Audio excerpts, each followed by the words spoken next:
ನಮಸ್ಕಾರ ಎಲ್ಲರಿಗೂ welcome back to my blogs. ನಮ್ಮೂರಲ್ಲಿ ಮಂಗಳವಾರ ವೆಂಕಟರಮಣ ಸ್ವಾಮಿ ಬ್ರಹ್ಮ ರಥೋತ್ಸವ ಇತ್ತು. ಸೋಮವಾರ ಈವ್ನಿಂಗು ಎಲ್ಲರೂ ಸೇರಿ ಒಬ್ಬಟ್ಟು ಮಾಡ್ತಾ ಇದ್ದೀವಿ.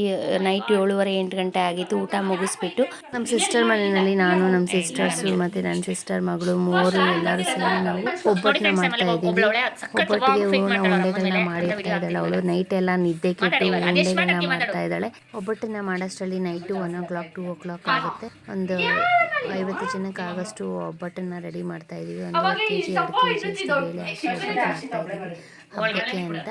ಬೆಳಗ್ಗೆಗೆ ಪಲ್ಯಗಳು, ರಸಮ್, ಸಾಂಬಾರೆಲ್ಲ ಮಾಡ್ಕೋಣ ಅಂತ ಹೇಳಿ ನೈಟು ಒಬ್ಬಟ್ಟು ಮಾಡಿಟ್ವಿ. ಬೆಳಗ್ಗೆ ನೋಡಿ 6:30-7 ಗಂಟೆ ಆಗಿತ್ತು. ನಮ್ಮ ಮನೆಗೆ ಬಂದು ನಾನು ಮನೆಯೆಲ್ಲ ಕ್ಲೀನ್ ಮಾಡಿ ನನ್ನ ಸಿಸ್ಟರ್ ಮನೆಗೆ ಬಂದ್ವಿ. ಅವರು ಪೂಜೆ ಎಲ್ಲ ಮುಗಿಸಿದ್ರು. ನನ್ನ ಮನೆಯೆಲ್ಲ ಕ್ಲೀನ್ ಮಾಡ್ತಾಯಿದ್ಲು. ಇನ್ನೊಂದು ಸ್ವಲ್ಪ ಅಡುಗೆ ಮಾಡೋದಿತ್ತು. ಪಲ್ಯಗಳಿಗೆಲ್ಲ ಒಗ್ಗರಣೆ ಹಾಕ್ಬಿಟ್ಟು ನಾನು ಪಲ್ಯಗಳಿಗೆಲ್ಲ ಒಗ್ಗರಣೆ ಹಾಕಬೇಕಾಗಿತ್ತು ಮತ್ತು ಬಜ್ಜಿ ಮಾಡಬೇಕಾಗಿತ್ತು. ನಮ್ಮಮ್ಮ ತರಕಾರಿ ಎಲ್ಲ ಕಟ್ ಮಾಡಿಕೊಡ್ತಾಯಿದ್ರು. ಒಗ್ಗರಣೆ ಮಾಡ್ಕೊತಾ ಇದ್ದೆ. ಆಲೂಗಡ್ಡೆ ಪಲ್ಯಗೆ ಒಗ್ಗರಣೆ ಹಾಕಿದ್ದಾದಮೇಲೆ ಪಲ್ಯಗಳೆಲ್ಲ ಮಾಡಿ ಎಲ್ಲರೂ ಸೇರಿ ಅಡುಗೆಗಳನ್ನೆಲ್ಲ ಮಾಡಿದ್ದಾಯಿತು. ಅಡುಗೆಗಳನ್ನೆಲ್ಲ ಮಾಡಿರೋದನ್ನೆಲ್ಲ ಒಂದು ಸೈಡ್ಗೆ ಜೋಡಿಸಿಟ್ಬಿಟ್ಟು ನಾನು ನಮ್ಮ ಮನೆಗೆ ಬಂದೆ. ಮನೆಗೆ ಬಂದು ಮನೆಯಲ್ಲಿ ಸ್ನಾನ ಮುಗಿಸಿ ಮನೆಯೆಲ್ಲ ಕ್ಲೀನ್ ಮಾಡಿ ಪೂಜೆ ಮುಗಿಸ್ಕೊಂಡೆ. ಪೂಜೆ ಮುಗಿಸ್ಕೊಂಡು ದೇವಸ್ಥಾನಕ್ಕೆ ಹೋಗೋದಕ್ಕೆ ಅಂತ ಪೂಜೆಗೆಲ್ಲ ಇಟ್ಕೊಂಡಿದ್ದೀನಿ. ಹಣ್ಣು ಹೂವು ಎಲ್ಲ ಒಂದು ಪ್ಲೇಟಲ್ಲಿ ಇಟ್ಕೊಂಡು ರೆಡಿ ಮಾಡಿ ಇಟ್ಕೊಂಡಿದ್ದೀನಿ. ಮನೆಯಲ್ಲಿ ಪೂಜೆ ಮುಗೀತು.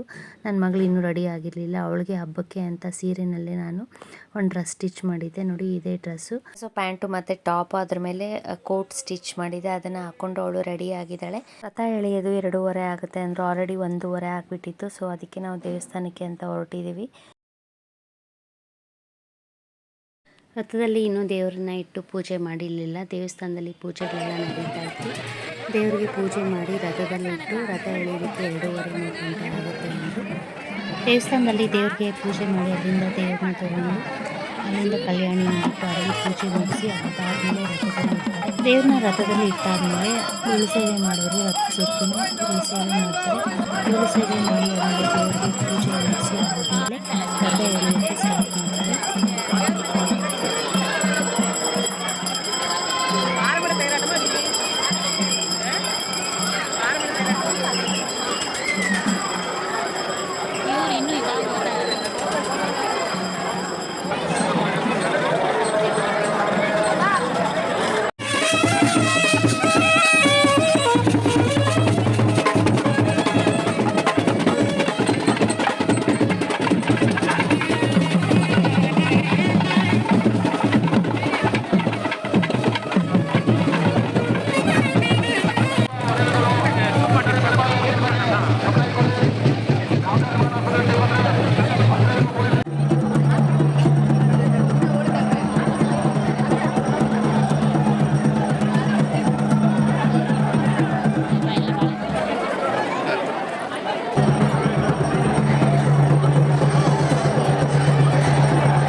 ರಥ ಎಲ್ಲ ಎಳೆದಿದ್ದಾಯಿತು. ರಥಕ್ಕೆ ಪೂಜೆ ಮಾಡಿಸ್ಕೊಂಡು ಬಂದೆ. ಪೂಜೆ ಮಾಡಿಸ್ಕೊಂಡು ರಶಲ್ಲಿ ಹೊರಗಡೆ ಬಂದು ರಥ ಎಲ್ಲ ಎಳೆದು ಒಂದು ಕಡೆಯಿಂದ ಇನ್ನೊಂದು ಕಡೆಗೆ ರಥನ ಎಳ್ಕೊಂಡ್ಬಂದು ನಿಲ್ಲಿಸ್ತಾರೆ. ನಿಲ್ಲಿಸಿದ್ದಾದಮೇಲೆ ಸಂಜೆ ಹೊತ್ತು ಲೇಡೀಸು ಈ ಕಡೆಯಿಂದ ದೇವಸ್ಥಾನದ ಕಡೆಗೆ ಎಳ್ಕೊಂಡೋಗಿ ಇನ್ನೊಂದು ಕೋಣೆಯಲ್ಲಿ ನಿಲ್ಲಿಸ್ತಾರೆ. ಸೊ ಸಂಜೆ ಹೊತ್ತು ಎಳೆಯೋದು ಸಹ ರಥನ ತುಂಬ ಚೆನ್ನಾಗಿರುತ್ತೆ. ಬರೀ ಹೆಂಗಸರೇ ಎಳೀತಾರೆ. ಬೇಗ ಬೇಗ ಎಳೆಯೋದು ಆಗೋಗುತ್ತೆ. ರಥ ಎಲ್ಲ ಎಳೆದಿದ್ದಾದಮೇಲೆ ನಾನಿಲ್ಲಿ ಜಾತ್ರೆ ನೋಡಿಕೊಂಡು ಮನೆಗೆ ಬರ್ತಾ ಇದ್ದೀವಿ. ಜಾತ್ರೆಯಲ್ಲಿ ಎಲ್ಲ ಸಿಗುತ್ತೆ, ಏನೇನು ಬೇಕೋ ಬಟ್ಟೆಯಿಂದ ಪಾತ್ರೆಗಳು, ಬೊಂಬೆಗಳು, ಮಕ್ಕಳಿಗೆ ಆಟ ಸಾಮಾನು, ಪ್ರತಿಯೊಂದು ಪಿಂಗಾಣಿ ಐಟಮ್ಸ್ ಆಗಲಿ ಅಥವಾ ಓಲೆಗಳಾಗಲಿ, ಬಟ್ಟೆಗಳು, ಏನೇನು ಬೇಕೋ ಎಲ್ಲ ಸಿಗುತ್ತೆ. ತುಂಬ ದೊಡ್ಡದಾಗಿರುತ್ತೆ. ಊರೆಲ್ಲ ಬರೀ ಅಂಗಡಿಗಳೇ ಇರುತ್ತೆ. ತುಂಬ ಚೆನ್ನಾಗಿರುತ್ತೆ. ಪರ್ಚೇಸಿಂಗು ಸಹ ನಡೀತಾ ಇರುತ್ತೆ. ತುಂಬ ಜನ ಬಂದು ಏನೇನು ಬೇಕೋ ತಗೋತಾ ಇರ್ತಾರೆ. ಜಾತ್ರೆಯಲ್ಲಿ ಕಮ್ಮಿ ರೇಟ್ ಸಿಗುತ್ತೆ ಅಂತ ಹಿತ್ತಾಳೆ ಪಾತ್ರೆ ಆಗಲಿ, ರಾಗಿ ಚಂಬುಗಳಾಗಲಿ, ದೇವ್ರ ಸಾಮಾನು ಸಹ ಸಿಗುತ್ತೆ. ಅಷ್ಟು ಚೆನ್ನಾಗಿರುತ್ತೆ. ಹೇರ್ ಬ್ಯಾಂಡ್ಸ್ ಆಗಲಿ, ರಂಗೋಲಿ ಹಾಕೋದಕ್ಕೆ ಈ ರೀತಿ ಪ್ಲೇಟ್ಸ್ ಆಗಲಿ, ನೋಡಿ ಕಬ್ಬಿಣದ ಐಟಮ್ಸು, ವುಡ್ ಐಟಮ್ಸು, ಬ್ಯಾಗ್ಸು, ಎಲ್ಲ ಥರದ ಆಟ ಸಾಮಾನುಗಳು ಸಹ ಸಿಗುತ್ತೆ. ತುಂಬ ಚೆನ್ನಾಗಿರುತ್ತೆ ಜಾತ್ರೆಯಲ್ಲಿ ಓಡಾಡೋದಕ್ಕೆ. ನೈಟು ಇನ್ನೂ ಚೆನ್ನಾಗಿರುತ್ತೆ.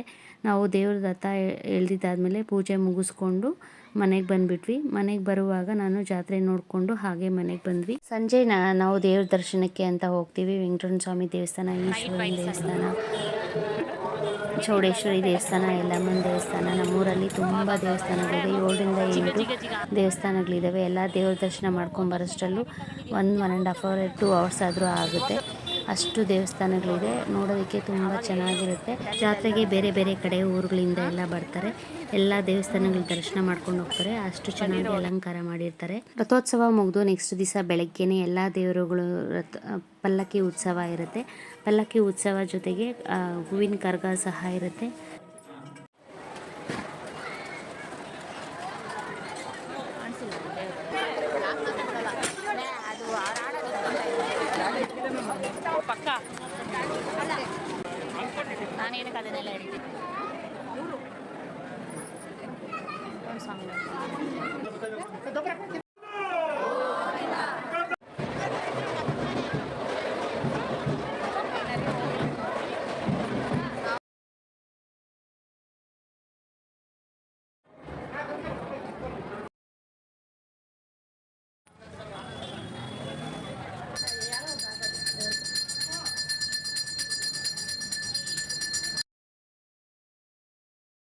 ಎಲ್ಲ ದೇವಸ್ಥಾನಗಳಿಗೂ ಹೋಗ್ತಾ ಇದ್ದೀವಿ. ಎಲ್ಲ ದೇವಸ್ಥಾನಗಳಿಗೂ ಹೋಗಿ ದೇವ್ರ ದರ್ಶನ ಮುಗಿಸ್ಕೊಂಡು ನೆಕ್ಸ್ಟ್ ನಾವು ಲಾಸ್ಟ್ ದೇವಸ್ಥಾನಕ್ಕೆ ಇಲ್ಲಿ ದ್ರೌಪದಮ್ಮನ ದೇವಸ್ಥಾನಕ್ಕೆ ಬಂದ್ವಿ. ದ್ರೌಪದಮ್ಮನ ದೇವಸ್ಥಾನದ ಮುಂದೆ ಈ ರೀತಿ ಹೂವಿನ ಕರಗ ಥರ ಮಾಡ್ಲ್ ಮಾಡಿ ಇಟ್ಟಿದ್ರು. ತುಂಬ ಚೆನ್ನಾಗಿ ಹೂವಿನ ಕರಗ ಥರ ಮಾಡಿ ಇಟ್ಟಿದ್ರು. ಅದು ನೋಡೋಕ್ಕೆ ಎಷ್ಟೋ ಜನ ಬರ್ತಾಯಿದ್ರು. ಮತ್ತು ಅಲ್ಲಿ ಸೆಲ್ಫಿಗಳು ತಕ್ಕೊಳ್ಳೋದು, ದೇವ್ರದ್ದು ಅಲಂಕಾರನೂ ಅಷ್ಟೇ ತುಂಬ ಚೆನ್ನಾಗಿ ಮಾಡಿದರು. ಎಲ್ಲ ದೇವಸ್ಥಾನಗಳಲ್ಲೂ ದೇವ್ರ ದರ್ಶನ ಮುಗಿಸ್ಕೊಂಡು ಮನೆಗೆ ಹೊರಟ್ವಿ. ಮನೆಗೆ ಹೋಗ್ಬೇಕಾದ್ರೆ ನೋಡಿ ಅಂಗಡಿಗಳು ದಾರಿ ಉದ್ದಕ್ಕೂ ಪ್ಯಾಂಟ್ಸು, ಕ್ಲಿಪ್ಸ್ ಅಂಗಡಿಗಳು, ಮತ್ತು ಕಲರ್ ಬಲೂನ್ಸ್ಗಳು, ಮತ್ತು ಈ ಬಟ್ಟೆಗಳು, ಪ್ಯಾಂಟ್ಗಳು ಕೂಡ ನೈಟ್ ಪ್ಯಾಂಟ್ಸು, ಆ ಥರ ಎಲ್ಲ ಥರದ ಬಟ್ಟೆಗಳ ಅಂಗಡಿಗಳು ಇತ್ತು. ಅದನ್ನೆಲ್ಲ ದಾಟ್ಕೊಂಡು ನಾವು ರಶ್ಶು ಮತ್ತು ಟ್ರಾಫಿಕ್ಕು ಸಹ ಓಡಾಡೋದು ಕೂಡ ಜಾಗ ಇಲ್ಲ, ಅಷ್ಟು ರಶ್ ಅಂದರೆ ರಶ್ಶು. ಮನೆಗೆ ಹೋಗೋಷ್ಟರಲ್ಲಿ ನೈಟು 9:30 10 ಆಗಿಬಿಟ್ಟಿತ್ತು. ಇವತ್ತು ರಥೋತ್ಸವ ಮುಗೀತು. ರಥೋತ್ಸವ ಮುಗಿಸ್ಕೊಂಡು ಜಾತ್ರೆ ಎಲ್ಲ ನೋಡಿಕೊಂಡು ಮನೆಗೆ ಬಂದು ನೆಕ್ಸ್ಟ್ ಡೇ ಮಾರ್ನಿಂಗು 5 ಗಂಟೆಗೇ ನಾವು ದೇವ್ರ ಪಲ್ಲಕ್ಕಿಗಳಿಗೆ ಅಂತ ಹೊರಡಬೇಕಾದ್ರೆ ನಮಗೆ ದಾರಿನಲ್ಲೇ ನೋಡಿ ಹೂವಿನ ಕರಗ ನೋಡಿಕೊಂಡು ಅಲ್ಲಿ ಆ ದೇವ್ರ ದರ್ಶನ ಮಾಡಿಕೊಂಡು ನೆಕ್ಸ್ಟು ನಾವು ಪಲ್ಲಕ್ಕಿ ಉತ್ಸವಕ್ಕೆ ಹೋದ್ವಿ. ಅಲ್ಲಿ ಎಲ್ಲ ದೇವ್ರ ಪಲ್ಲಕ್ಕಿಗಳು ಬಂದಿರುತ್ತೆ. ಅಲ್ಲಿ ನಾವು ದೇವರಿಗೆ ಪೂಜೆ ಕೊಟ್ಟು ಮುಗಿಸ್ಕೊಂಡ್ವಿ.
ನೆಕ್ಸ್ಟ್ ಡೇ ಮಾರ್ನಿಂಗು ನಾವು ದೇವ್ರ ಪಲ್ಲಕ್ಕಿ ಉತ್ಸವ ಎಲ್ಲ ಮುಗಿಸ್ಕೊಂಡು ಕರಗ ನೋಡಿಕೊಂಡು ಮನೆಗೆ ಬಂದು ದೇವ್ರ ಪೂಜೆಗೆ ಅಂತ ತೆಂಗಿನಕಾಯಿ ಎಲ್ಲ ಕೊಟ್ಟಿದ್ವಲ್ಲ, ಆ ಕಾಯಿನೆಲ್ಲ ಕೊಬ್ಬರಿ ತೆಗೆದು ಕೊಬ್ಬರಿ ಮಿಠಾಯಿ ಮಾಡ್ತಾಯಿದ್ದೀವಿ. ನಾನು, ನಮ್ಮ ಅತ್ತೆ, ನನ್ನ ಸಿಸ್ಟರ್ ಎಲ್ಲ ಸೇರಿಕೊಂಡು ಮೂವರೂ ಕೊಬ್ಬರಿ ಮಿಠಾಯಿ ಮಾಡ್ತಾಯಿದ್ದೀವಿ. ಅದೇ ಕೊಬ್ಬರಿಯಿಂದ, ಫ್ರೆಶ್ ಕೊಬ್ಬರಿಯಿಂದ ಕೊಬ್ಬರಿ ಮಿಠಾಯಿ ಮಾಡಿದ್ರೆ ಚೆನ್ನಾಗಿರುತ್ತೆ ಅಂತ ಕೊಬ್ಬರಿ ಮಿಠಾಯಿ ಮಾಡ್ತಾಯಿದ್ದೀವಿ. ಬುಧವಾರ ಸಂಜೆ ನಾವು ಮಂಜುನಾಥ ಸ್ವಾಮಿ ಟೆಂಪಲ್ಗೆ ಹೋಗಿದ್ವಿ. ಅಲ್ಲಿ ಬಂದು ಈ ರೀತಿ ಆನೆಯ ಮೇಲೆ ದೇವರನ್ನ ಇಟ್ಟು ಉತ್ಸವ ಮಾಡ್ತಾಯಿತ್ತು. ಅದಕ್ಕೆ ನೋಡೋದಕ್ಕೆ ಅಂತ ದೇವಸ್ಥಾನಕ್ಕೆ ಹೋಗಿ ಆನೆ ಮೇಲೆ ದೇವರನ್ನ ಇಟ್ಟು ಪೂಜೆ ಮಾಡ್ತಾಯಿರೋ ಅದನ್ನು ನೋಡಿಕೊಂಡು ನಾವು ಬೀದಿ ಒಳಗಡೆ ಹೋಗಿ ಕುದುರೆ ಉತ್ಸವ ನೋಡೋಕ್ಕೆ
ತೋರಿಸ್ತಾ ಇದ್ದಾರೆ ನೋಡಿ. ನನ್ನ ಮಗಳು ಬರೀ ಕ್ಲಿಪ್ಸನ್ನೇ ಒಂದು 300 ರೂಪಾಯಿಗೆ ತಗೊಂಬಂದಿದ್ದಾಳೆ. ಚಿಕ್ಕ ಚಿಕ್ಕ ಕ್ಲಿಪ್ಸು, ಅವಳದು ಚಿಕ್ಕ ಹೇರ್ಸ್ ಇರೋದ್ರಿಂದ, ಶಾರ್ಟ್ ಹೇರ್ಸ್ ಇರೋದ್ರಿಂದ ಆ ಕ್ಲಿಪ್ಸನ್ನೆಲ್ಲ ತೋರಿಸ್ತಾ ಇದ್ದಾಳೆ.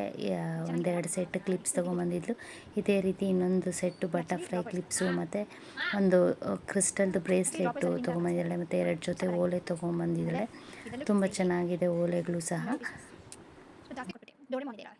ಫೇವ್ರೆಟ್ ಆಮೇಲೆ ಇದು ಕ್ಲಿಪ್ಸ್ ಇದು ಇವಾಗ ಟ್ರೆಂಡಿಂಗ್ ಆಗಿದೆಲ್ಲ ಎಸ್ ಕ್ಲಿಪ್ಸು ಬಟ್ ಚಿಕ್ಕ ಸೈಜ್ ತೊಗೊಂಡು ಕೂಲ್ ಚಿಕ್ಕ ಅದಕ್ಕೆ ಸೊ ಇಷ್ಟು ತೊಗೊಂಡೆ ನಾನು ಜಾತ್ರೆನಲ್ಲಿ. How was it? This is my ಜಾತ್ರೆ ಶಾಪಿಂಗ್. ಯೇ ಎಷ್ಟಾಯ್ತು ಅಂದರೆ ಇದು 20 ಇದು 20 40 ರುಪೀಸ್, ಇದು 50 50 100 140 ಇವೆರಡು ಸೇರಿಸಿ 130 ಆಯಿತು. ಹೌದು ತುಂಬ ಕಡಿಮೆ ಶಾಪಿಂಗ್ ಮಾಡಿದ್ದೀನಿ. 130 ಪ್ಲಸ್ 170 240 ರುಪೀಸ್ ಆಯಿತು. 300 ಎತ್ಕೊಂಡು ಹೋಗಿದ್ದರೆ ಅದೇ 60 ರುಪೀಸ್ ವಾಪಸ್ ಇತ್ತು.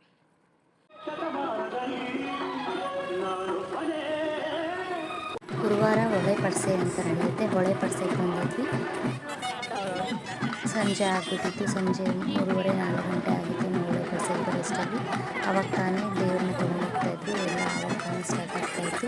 ವೀಕ್ ಡೇಸ್ ಆಗಿರೋದ್ರಿಂದ ಅಷ್ಟೊಂದು ಚೆನ್ನಾಗಿಲ್ಲ. ಜಾತ್ರೆಯಲ್ಲಿ ತುಂಬ ಚೆನ್ನಾಗಿತ್ತು. ಜಾತ್ರೆಯಲ್ಲಿ ನಮಗೆ ಗಿಡಗಳು ಕೊಡ್ತಾಯಿದ್ರು. ಸಾಲು ಮರದ ತಿಮ್ಮಕ್ಕನ ಹೆಸರಲ್ಲಿ ಪೂಜೆ ಮಾಡಿ ಎಲ್ಲರಿಗೂ ಒಂದೊಂದು ಗಿಡ ಕೊಡ್ತಾಯಿದ್ರು. ಗಿಡ ತೊಗೊಂಡ್ವಿ ನಾವು ಸಹ.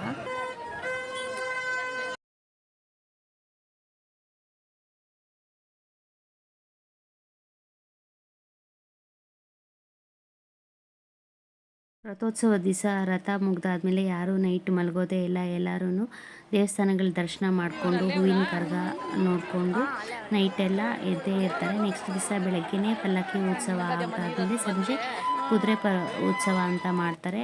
ಅದು ಒಂದು ಉತ್ಸವ ಇದೆ. ಕುದುರೆ ಉತ್ಸವ ಆದಮೇಲೆ ನೆಕ್ಸ್ಟ್ ದಿವಸ ದೇವರನ್ನ ತೊಗೊಂಡೋಗಿ ಹೊಳೆಯಲ್ಲಿ ಸ್ನಾನ ಮಾಡಿಸಿ ಅಲ್ಲೂ ಒಂದು ವಸಂತೋತ್ಸವ ಅಂತ ಮಾಡ್ತಾರೆ. ಹೊಳೆ ಪರ್ಸೆ ಅಂತ ಇರುತ್ತೆ.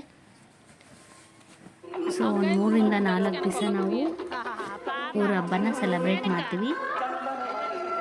ಈ ವಿಡಿಯೋ ನಿಮ್ಗೆಲ್ಲರಿಗೂ ಇಷ್ಟ ಆದರೆ ಪ್ಲೀಸ್ ಲೈಕ್ ಮಾಡಿ, ಶೇರ್ ಮಾಡಿ, ಸಬ್ಸ್ಕ್ರೈಬ್ ಮಾಡಿ. Thank you.